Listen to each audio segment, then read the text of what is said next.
Hello বন্ধুরা, এবছর হোলিতে আমরা চলে গেছিলাম উড়িষ্যায় অবস্থিত বালাসোর ডিস্ট্রিক্টের পঞ্চলিঙ্গেশ্বর নামে ছোট্ট একটি গ্রামে।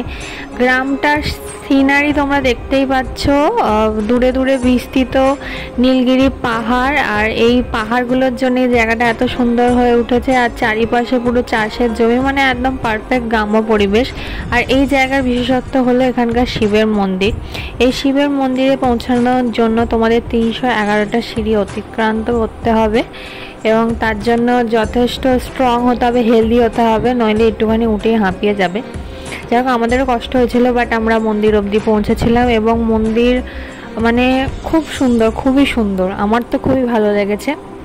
তারপর আমরা মন্দির থেকে ফিরে এসে একটু দোল খেলে নিয়েছিলাম, যেহেতু বললাম হোলি। তারপর সেখান থেকে ঘুরতে চলে গেছিলাম আমরা কোথায়, বাগদা বিচে। সেই ভিডিও তোমরা আগেই দেখে নিয়েছো।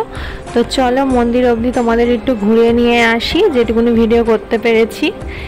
এই যে মন্দিরে পুজো দেওয়া হয়ে গেছে।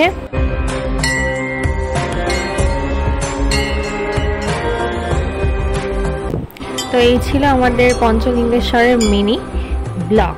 এখানে দেখার বলতে এই মন্দিরটাই আছে, কাছাকাছি আরও বিচ আছে, যেমন বাগদা বিচ আছে, এছাড়াও দেবকুণ্ড ওয়াটারফল আছে, যেটা আমরা করতে পারিনি আমাদের টাইম শর্টের জন্য, কিন্তু তোমরা চাইলে অবশ্যই সেখান থেকে ঘুরে আসতে পারো। তো আজকে এই পর্যন্তই, টাটা, দেখা হচ্ছে আবার নেক্সট ভিডিওতে। আমার ভিডিও তোমাদের ভালো লাগলে অবশ্যই লাইক, শেয়ার অ্যান্ড সাবস্ক্রাইব করতে একদম ভুলো না।